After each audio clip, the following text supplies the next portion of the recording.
Hi guys, ഇന്ന് എൻ്റെ special മീൻകറി ഉണ്ടാക്കാം. അതിൻ്റെ റെസിപ്പി നമുക്ക് നോക്കാം. എല്ലാവർക്കും മീൻകറി ഉണ്ടാക്കാൻ അറിയാം, പക്ഷേ ഇതെൻ്റെ സ്പെഷ്യൽ മീൻകറിയാണ്. നമുക്ക് കുറച്ച് വെളിച്ചെണ്ണ ഒഴിക്കാം. വെളിച്ചെണ്ണ ചൂടായ ശേഷം കടുക് ഇടാം. കടുക് പൊട്ടിയ ശേഷം നമുക്ക് ഉലുവ ഇടാം.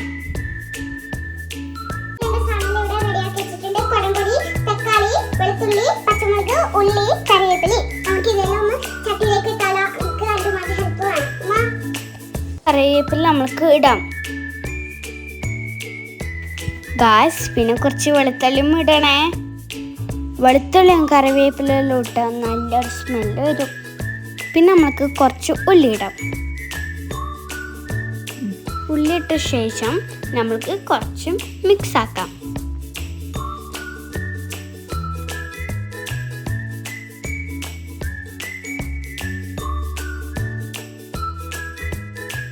ഉള്ളി കുറച്ച് ആയ ശേഷം നമുക്ക് കുറച്ച് തക്കാളി ഇടാം കേട്ടോ.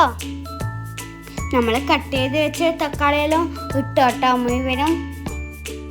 തക്കാളി മിക്സ് ചെയ്ത ശേഷം ചട്ടി അടച്ചു വെക്കാം. തക്കാളി നല്ലോണം ആവട്ടെ. തക്കാളി നല്ലോണം ആയാലേ അതിൻ്റെ ടേസ്റ്റ് എത്തുള്ളൂ. പിന്നെ നമുക്ക് അടച്ചു വെക്കാം. പിന്നെ നമ്മൾക്ക് ഇടയ്ക്കൊന്ന് തുറന്നിട്ടൊന്ന് മിക്സ് ചെയ്ത് കൊടുക്കാം കേട്ടോ.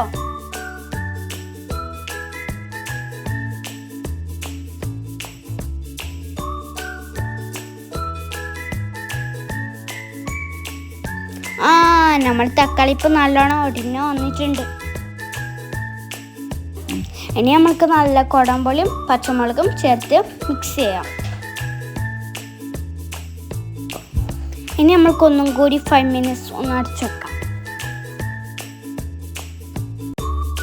ഇപ്പം എല്ലാം ഒന്ന് സെറ്റ് ആയി വന്നിട്ടുണ്ട്. നമ്മൾക്ക് കുറച്ച് പൊടികളെല്ലാം ഇട്ടാലോ. 3 ടേബിൾ സ്പൂൺ മുളക് പൊടി,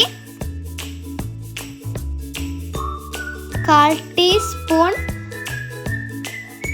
മഞ്ഞൾപ്പൊടി, 2 ടേബിൾ സ്പൂൺ മല്ലിപ്പൊടി. എണ്ണ നല്ലോണം മിക്സ് ചെയ്യുക. അതിൻ്റെ പച്ചമണം മാറുന്ന വരെ മിക്സ് ചെയ്യാം. ഇതൊന്നും നമുക്കറിയില്ല പറയാൻ.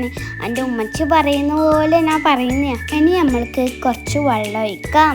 കുറച്ച് വെള്ളം ഒഴിച്ച് നല്ലോണം മിക്സ് ചെയ്യാം. ആ മസാലയും വെള്ളം എല്ലാം ഒന്ന് മിക്സ് ആക്കിയിട്ടൊന്ന് സെറ്റാവാം. കുറച്ചും കൂടി വെള്ളം നമ്മൾ ഒഴിക്കുന്നുണ്ടാ. നമ്മൾക്ക് കുറച്ചും കൂടി കറി കാണാം. ആവശ്യത്തിന് വെള്ളം ഒഴിച്ചിട്ട് നമ്മൾ കറി നല്ലോണം തിളക്കട്ടെ. നമ്മൾ കറി നല്ലോണം തിളക്കുന്നുണ്ട്. നമ്മൾ മീനിടേണ്ട സമയമായി. നമ്മൾ നല്ല മീനും മുട്ടയും കറിയിലേക്ക് ഇടാം. ഇനി മെല്ലെ മിക്സ് ചെയ്യാം കേട്ടോ. മിക്സ് ചെയ്യുമ്പോൾ ശ്രദ്ധിക്കണം, ആ മീൻ പൊട്ടിപ്പോകാതെ ശ്രദ്ധിക്കണം. മീനിട്ട ശേഷം നമുക്ക് അടച്ചു വെക്കാം. ഇപ്പം നമ്മളെ കറി നല്ലോണം തിളക്കുന്നുണ്ട്. ഇപ്പം നമ്മളെ കറി ഓൾമോസ്റ്റ് സെറ്റായിട്ടുണ്ട്. ഈ സമയത്ത് നമ്മൾക്ക് ഉപ്പെല്ലാം ഒന്ന് കറക്റ്റാണോ നോക്കാം. നമ്മൾ കറി റെഡി ആയിട്ടുണ്ട് ഗായ്സ്. ഇത് നല്ല പത്തിൻ്റെ ഒപ്പം ദോശൻ്റെ ഒപ്പം നല്ല ടേസ്റ്റാണ്. ട്രൈ ചെയ്യണേ ഗായ്സ്. മസ്റ്റ് ട്രൈ ഐറ്റമാണ്.